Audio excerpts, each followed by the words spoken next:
아파트와 달리 일반 집합건물의 경우 실거주 대비 임대 비율이 높다 보니 구분 소유자들의 동의를 얻기가 더욱 어렵습니다. 그러다가 관리단이나 관리 업무와 관련된 분쟁이 발생하면 낭패를 보게 되는 경우도 적지 않습니다.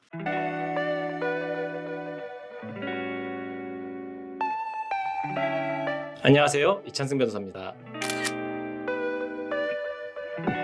오피스텔, 도시생활 숙박시설, 지식산업센터 같은 집합건물의 관리단은 건물의 관리 및 사용에 관한 구분 소유자 모두의 공동이익을 위해 존재하는 단체입니다. 그런데 관리단은 집합건물법에서 별도의 조직행위가 없더라도 법적으로 당연 존재하기 때문에 관리규약이 없더라도 혹은 제정되지 않았더라도 관리단 존재 사실에 문제가 되지 않습니다. 그런데 관리규약이 없으면 실상 관리단 운영에 많은 문제가 발생할 수밖에 없습니다. 그래서 오늘은 관리규약이 왜 필요한지 자세히 알아보겠습니다.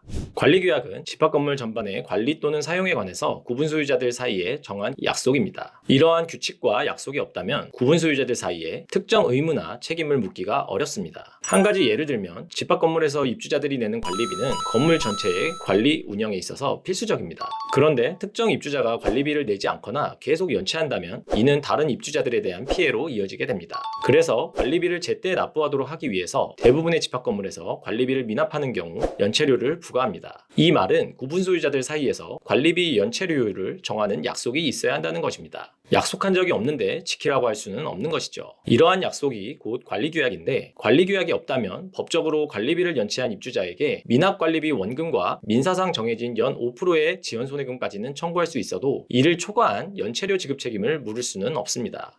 대표적으로 집합건물법에서는 관리단 외에 관리위원회라는 조직을 둘 수 있도록 정하고 있습니다. 관리위원회는 관리인에 대한 감독기관입니다. 집합건물에서 관리인에 대한 일종의 견제기구가 관리위원회라 할 수 있는데 이러한 관리위원회는 관리단과 달리 당연 설립되거나 존재하는 기구가 아닙니다. 관리위원회는 관리규약에 따라 어떻게 구성할지 정해져 있어야만 유효한 단체가 되는 것입니다.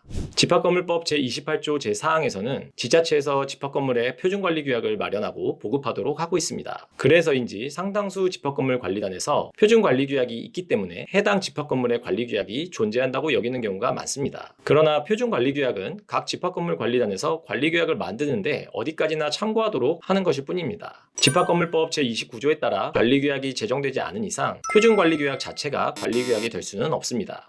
관리규약을 제정하려면 전체 구분 소유자들의 4분의 3 이상, 즉 75% 이상의 동의가 필요합니다. 물론 관리단 집회를 소집해서 결의를 얻어야 하는 것입니다. 더군다나 관리규약 제정은 임차인이 의결권을 행사할 수 없는 게 원칙이기 때문에 순수 구분 소유자들로만 75% 이상을 달성해야 합니다. 아파트와 달리 일반 집합건물의 경우 실거주 대비 임대 비율이 높다 보니 구분 소유자들의 동의를 얻기가 더욱 어렵습니다. 이러한 이유 때문인지 수많은 집합건물에서 실제로는 관리규약이 제정되지 않은 채로 관리단이 계속 운영되거나 그저 표준관리규약이나 누군가 임의로 만든 관리규약을 암묵적으로 사용해오는 경우가 많습니다. 그러다가 관리단이나 관리 업무와 관련된 분쟁이 발생하면 소송에서 관리규약이 없는 것으로 드러나 낭패를 보게 되는 경우도 적지 않습니다.